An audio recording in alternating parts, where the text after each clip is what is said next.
Well, good evening. I'd like to call the March 24th, 2022 North Bend Planning Commission meeting to order. It's at 7:02 p.m. First, we're going to start with the commissioner roll call. And I'm going to start with Judy Blanco. Here. I know that James Bovers and Olivia Moe are gone for work commitments. Next, Scott Greenberg. Here. And Gary Tao. Here. All right, so let the record note that both James Bovers and Olivia Moe are excused, but we do have a quorum. All right, at this time, we'd like to give the opportunity to the public to make any non-agenda comments. That's not about anything that we're doing today, but it's non-agenda comments. So if you want to make a non-agenda comment, we'd ask that you raise your hand or make a comment in the chat box and we can call on you. You'll have 3 minutes. If you do, we need to get your name and address for the record and let us know if you'd like to talk. All right, Mike Thomas would like to make a non-agenda comment. You have the floor. Sure, thank you. Good evening, commissioners. Michael Thomas, 1231 LaForest Drive, SE. First of all, I wish to, thank the commissioners, for their time. I know you're not compensated for, what you do here and for the review you provide of, many, actions and proposed changes. So I do appreciate that as a citizen, as well as it provides us an opportunity to make comment and make our, opinions known early. I continue to be concerned about the pace of development in our city, and in particular, the availability of water. We have, new apartments going in, the 212 along North Bend Way and 436th, additional developments along, East Park and North Bend Way in town. And the city has not added any new mitigation water sources. There's no contract with Salal. The city has backed away from using the golf course as mitigation water. So I continue to be troubled by this for the city water system. Equally well, for those that may be paying attention to Salal, I would encourage folks to read the January newsletter and the annual meeting notice that discusses the remaining water availability for Salal. This troubles me from the perspective of any growth as we talk about a major and very important utility like water. And I know later in the agenda tonight, there's an item on sewer. I'm equally concerned about that item and what it says about the existing development and its availability to support sewer. I have further comments that I'll make about that item for the public hearing, but I do want to express my concerns about the sewer capacity that's available today and the relationship of what the city's announcement and hearing and about what the proposed item is. Thank you very much, and I'll have further comment later. This concludes my comment. Okay, thank you, Mike Thomas. All righty, is there anybody else who'd like to make a non-agenda comment? All right, with no hands being raised, let's continue on. We will now review the March 10th Planning Commission minutes, and I'd like to find out if any commissioners have any corrections to those minutes, or would someone like to approve them as they are?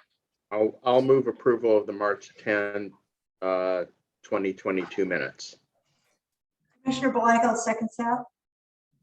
All right, it's been moved and seconded. Let's all vote. Aye. Aye. Aye. All right, moved and approved. All righty then. So we'll move on to our primary agenda item. Tonight, we're going to be doing a public hearing and introduction for the preliminary plat BSP application requirements that are in the North Bend Code 1708150. And first, we'll start off with staff sharing that with us. I think it's going to be Mike McCarty. Would you like to share? Yeah. So what we're talking about is preliminary reviews. So preliminary plats, preliminary short plats, and preliminary binding site plans. So just to give you a little bit more background on what those are, a preliminary short plat is the division of land, or at least the review for future division of land for up to 9 units. Those are typically residential, but they don't have to be residential. A preliminary plat or a preliminary subdivision is the same thing for more than 9. Typically a residential subdivision, but again, it doesn't have to be residential. A preliminary binding site plan is the equivalent of that, but only for commercial. And a preliminary binding site plan allows a little bit more flexibility in terms of sharing future resources. So sharing buffers, sharing stormwater facilities, a number of other things like that among multiple lots. So it's generally structured for when you're doing a business park or a shopping center or something like that. So what this is these are the completeness requirements that enable the city to accept and process a preliminary application. So a preliminary application is not all the way through to taking it to where you've actually created lots. A preliminary application is just the review against the North Bend Municipal Code and the North Bend Comprehensive Plan to determine that it's consistent. And the preliminary application is when the public notification happens, when the SEPA review occurs, and when an initial review occurs of the infrastructure. So it's a paper exercise, essentially. It doesn't authorize development to occur, and it's not a final plat or final binding site plan that creates the lots legally. So the purpose of this is we do have wastewater treatment plant improvements that are under construction. But before those are completed, which we expect to happen in the fall of next year, we do not have the capacity at our treatment plant currently to support additional residential development. We have a little bit of remaining capacity for commercial development, but that's being used, and a concurrency test would occur before any development occurs. And that is a kind of final stop that if you don't have that capacity, you can't approve the development. So the purpose of this is just to even out our flow of review. So what we want to do is we want to be able to accept applications knowing that those treatment plant improvements are under construction, and be able to do that paper exercise of that preliminary review, which can often take many months. We've had preliminary reviews that have been over a year. When you consider the environmental reviews, the SEPA reviews, traffic studies, all of those types of things, and the backs and forth between the applicant and the city, taking public comment, considering those issues, that can take a very long time. And again, it's only a paper exercise. It doesn't authorize anything to occur. We did receive some comments from Michael Thomas and from Gene Buckner, and their concerns, I think we have addressed in the code, and I'm going to provide some suggested language in a little bit here that I think will more specifically address the concerns that they raised. So they were concerned about the potential for authorizing development to occur or permits. Our intent, which is very clear in the staff report, is that no development, no turning of soil can occur with these amendments. It's just, again, to allow that preliminary review so that we can even out that the staff reviews and not have a big bottleneck when we do have that capacity available in the fall of next year. So we're a little concerned about that because at that point, we'd have to either hire staff or consultants or potentially have a lag ahead of that where we may have to furlough or do something else if there's insufficient review to occur. So this is just to even out that staff review, even out budgets. It's good planning for the city. And it does not intend to allow any kind of development or even support of development to occur, no clearing and grading permits. So what the amendments would do is it would allow acceptance again of an application with a proof of future availability from the city, which means that we know that those treatment plant improvements are coming. We've paid for those, they're under construction, and it's just a matter of when that actually gets done. So there is some potential delay to that for applicants in that there could be unforeseen circumstances that could put out the completion of that. Again, no development could occur at all. And what this would do is would require also a waiver and release from applicants, just acknowledging that, yes, there is potential for delay. And they will not sue the city because of the delay that might cause to their application. It would also require conditions on the preliminary approvals that no actual construction can occur. So it's very explicit in the draft language that those conditions would be required. The amendments that I want to add, and we can get further into this in a little bit. Right now, what that section says is that in the case of this, allowing this acceptance of an application with a proof of future availability of sewer, the city shall provide conditions upon the preliminary approval, not allowing the final plat approval or construction permits until such sewer capacity is available to serve the development. I want to elaborate on that a little bit more, just so it's very explicit that we're not just talking construction permits means clearing and grading permits. It means building permits. It means any permits that allow construction to occur. So with, I think, that added language, it would be very explicitly clear that this is only for the paper review and no development could occur. So let me turn it back to the Planning Commission. Could open the public hearing, and then I'll be happy to address any questions that the commissioners have on this. Okay, so now is the time for us to consider comments from the public regarding the proposed amendments. As a reminder, there'll be no dialogue between commissioners and the public. The commissioners are listening and considering the public's comments. If you'd like to speak, please raise your hand in the comments or in the chat area. Also, we want to call on you, and then when we do, you have your state your name and your address.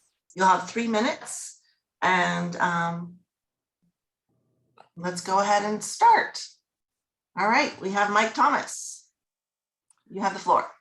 Thank you. Good evening, Michael Thomas again, 1231 LaForest Drive, SE. Thank you for acknowledging the receipt of my comments. I am very concerned that any type of construction start on, speculative capacity, I think that would be a great addition to, prohibit any kind of clearing, grading, utility installation, what disturbance of land, whatever. I'm very troubled by, we may end up with a condition where we've had speculative developed before and we've ended up with very undesirable outcomes. Those may not have been related to sewer contingency, but I think that's an important assurance to the public that we're not going to proceed on development without, having, that will be an excellent change. The other thing I want to note is it's not just the sewer plant capacity, the improvements at the sewer plant.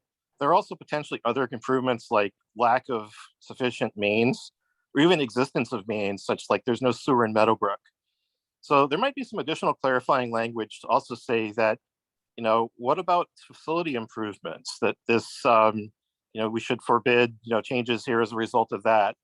There's one other change I wanted to pick up on. It has to do with water. I noticed there was a change in a strike where there was an item about required water rights, and the word required was deleted. And I think it's very important that required rights stay in. Not all water rights are created equal. For example, some water rights are municipal, which means they can be used for drinking. The city also has a water right that can only be used for irrigation. That's the Cascade Golf Course. So I would object to the removal of required, and I believe required water rights should be added back in the language of the proposed code. And I'm quite concerned about that change. And also I wanted to also express my support for Mrs. Buckner's comments as well. We're very concerned about development in the city, and we just don't want to see a lot of speculative development. There are many ways in which speculative development can harm not just the city, but citizens, or the environment. If we have development that fails for whatever reason, including delay in sewer improvements, that we're left with unimproved properties, that we're left with issues there that are troublesome. So I would express I would hope that the commission would take a lot of caution in approving this and ensure that speculative development and speculative improvements construction can't happen and also to keep in the word required on required water rights. I think that's very important. Thank you, and this concludes my comment. Thank you, Michael Thomas. Is there anyone else who'd like to share their comments?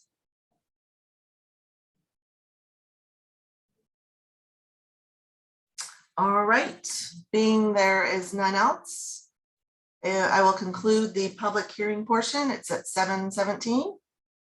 And we'll continue on to the commissioners. We'll discuss anything that we would like to clarify with the city, and if we would like to make any sort of recommendations for this particular modification. So, commissioners, who would like to go?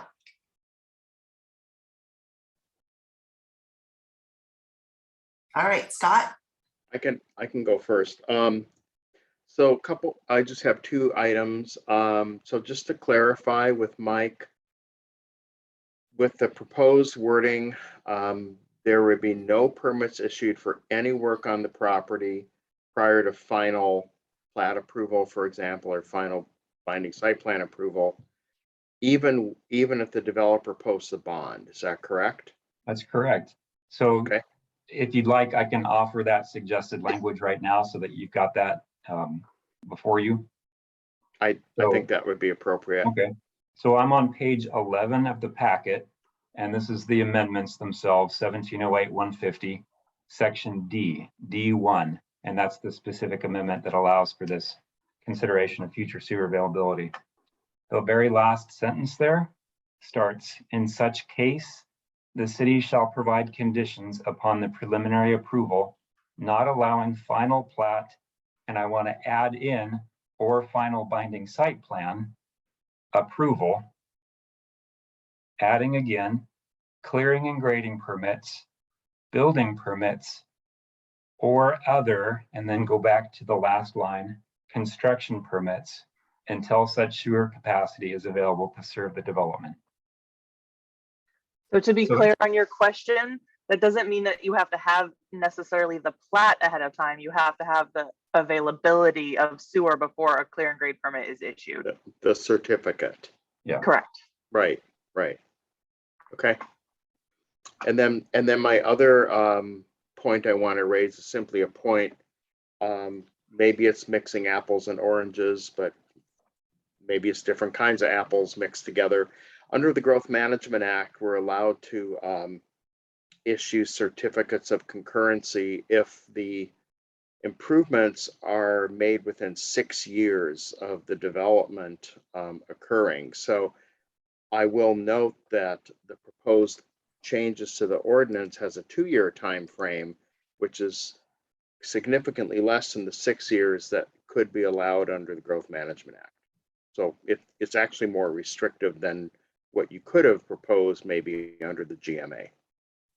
So. One other thing to clarify, we did also see comments on this, but this is only specific to sewer. We did not offer the same allowance for water because water is more complicated in North Bend in that some of the water is via Salal Water Association, which is outside the city's control. And so we didn't want to get into that at all. We have control over sewer. We know when the sewer improvement are plans or when the sewer improvements themselves are anticipated to be completed. So it's a little easier to provide an allowance such as this. Yeah. Okay, thank you. And I guess I'll just say at this point that I support the proposed ordinance with Mike's suggested changes. Okay, thank you, Scott. I had a quick question. People in the city who already they're paying for the ULID, are they affected by this, or because they're already in the plan, they already have sewer set up for them? Now, the ULID does not relate to the ability to actually connect. The ULID is paying for the lines that are in the ground. So they're paying to have that connection in the future, but the actual improvement to the treatment plant itself is a separate expense. And so this concurrency, this assurance that there is service to be able to provide to the development has to happen regardless of whether or not somebody is a part of a ULID and paying into that. Okay, no, but I think what I understood was I get the planning part, but I thought I understood people that had ULID are already have a spot to connect because they've No, been they paying don't. for some time. They do not. Okay. Well, somebody on the council explained that to me incorrectly then. All right, Judy, do you have any questions? Gary? Yeah, I do. Hey, Mike, we, the Planning Commission, it's been quite a while now, but we saw a presentation, Dave Miller provided it on the wastewater treatment plant improvements. It's going back quite some time. My question really is around how do you measure the sewer capacity and what's the additional capacity that you're expecting through these improvements? And then the follow-up question, and the reason I'm asking that is, how do you then, if you think about capacity as being a deposit in your checkbook and development proposals being checks written against that deposit, how do you then manage the capacity analysis and the award of certificates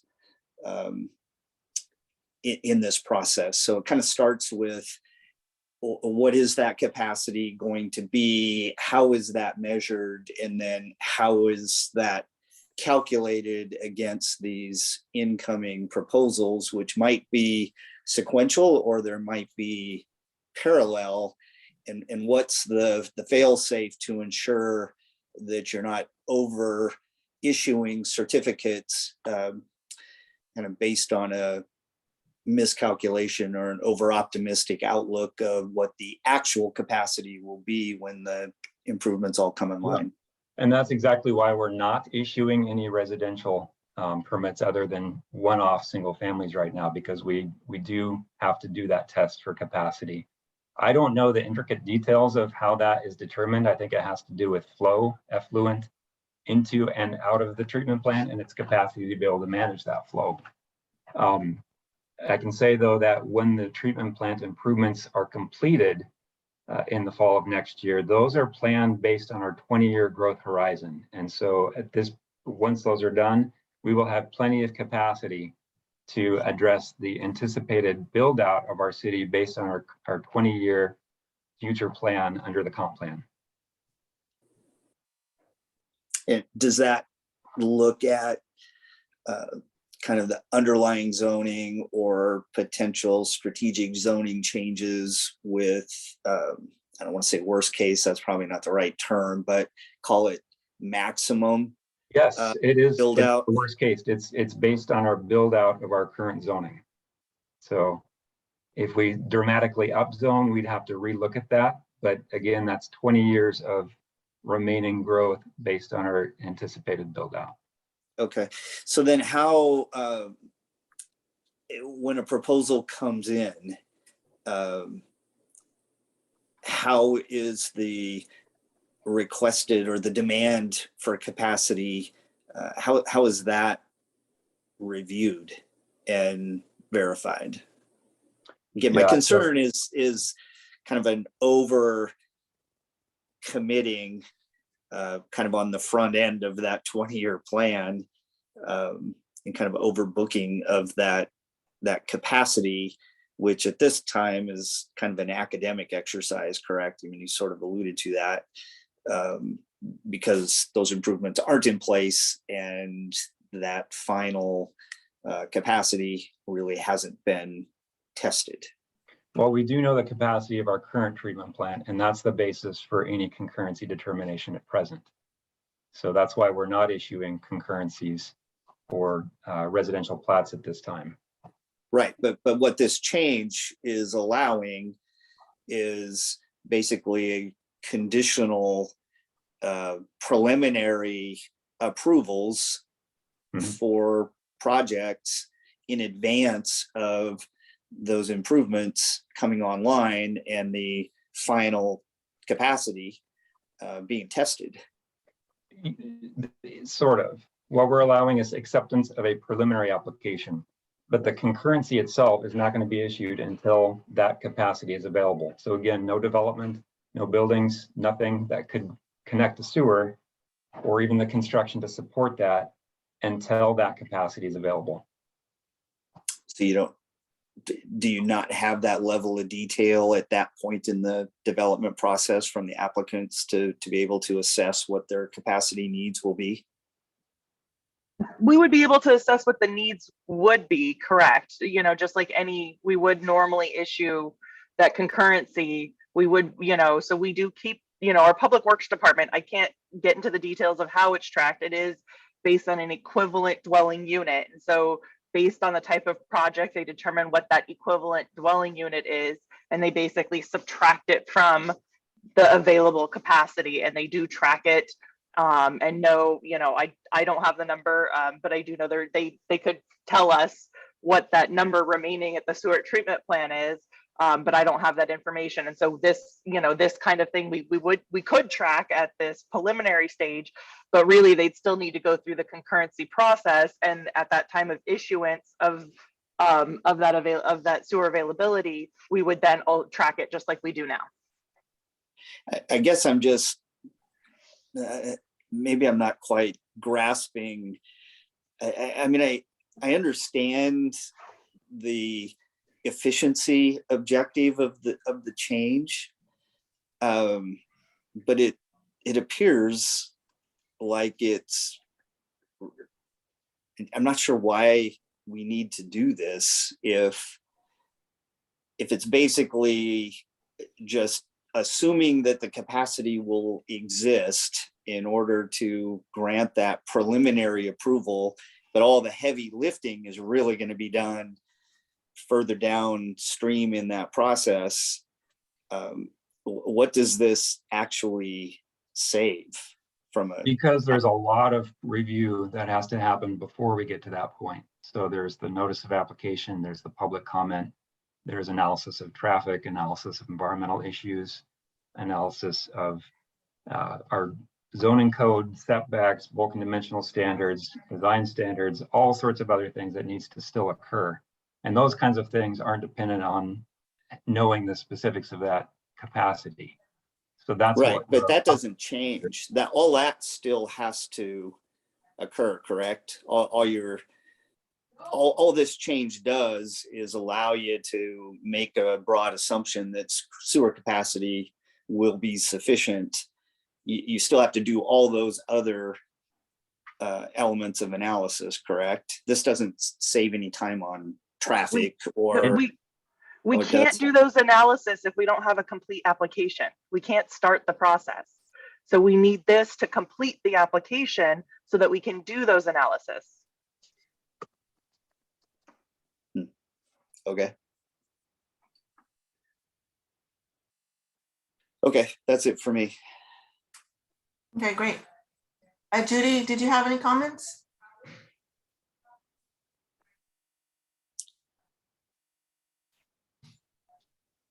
Oh, you are on mute. There we go. There we go. In reading through this a couple of times, just so I could make sure I was understanding what we were doing here, these changes, in my mind, pass my sense and sensibility test. We're proactive. I like the idea of not having all those applications to deal with at one time and contracting staff to do that. I think the planning needs to be done. And I think this enables our staff to do that planning. And I do think that the economic impacts, that's part of it, is the economic impacts to our city budget in working through these processes. And the fact that there's nothing going to be done, we're just going to review it. They need to have this information made sense to me. So I really have no qualms about this. I think if the staff is, if this enables our staff and our city to save some money and get the work done so that when we do have this new sewer plant and we do have this, we are ready to go. And so I support this. I just support it. This meets passes my box here. Okay, thank you, Judy. Yeah, I agree. I'm all about planning, and this facilitates planning in the sense that, you know, the process gets started, and there may be some projects that they learn that the project isn't going to work, and they didn't have to wait 2 years to find out their project wasn't going to work. And they could get out of the group of people that are in line to actually do a project that will work. So yeah, I concur too. Is there anyone who wants to make any sort of recommendations, or do we have any outstanding questions still? I have one comment. I want to make sure. This is, when we gave our review to City Council last month on what our projects were for this year, it was updating the comprehensive plan. This is part of it, right? This is part of the things that you're working on as staff for that update. No, this is just a specific code amendment to our municipal code. So we'll be looking at the comp plan more broadly with you in the Okay, year ahead. all right, thank you. I'm ready to make a motion. Okay. You're on mute, Susan, but I think you said okay. Okay, there we go. I got it. Okay, there we go. Okay. I move that the Planning Commission recommend City Council approval of the amendments, the proposed amendments to NBMC 17.08.150 as amended this evening, enabling preliminary plat, preliminary short plat, and preliminary binding site plan review with certificate of future sewer availability. All right, we have a motion. Is there a second? Judy Belenko will second that. All right. Sounds like we need to vote on it. Who would like to vote? Any yays? Aye. Yays? Aye. And Gary, will Gary, Commissioner Tao is a nay. A nay? All right, so we have 3-1. And I believe that still passes. Is that right, Rebecca? All right. That's correct. Fabulous. All right, well, I think that concludes today's meeting. I want to thank everybody who spoke to the public, Michael, and also thank the city staff for all the work, because it looks like a lot of work, a lot of hours went into planning this. And we can adjourn here at 7:34 p.m. I do want to make sure everyone gets the word out that we are taking applications for planning commissioners. And so talk to your friends and family and anyone else that you think would make a good commissioner and ask them to put in an application. All righty. Thank you. Right. Thank you. Thank you.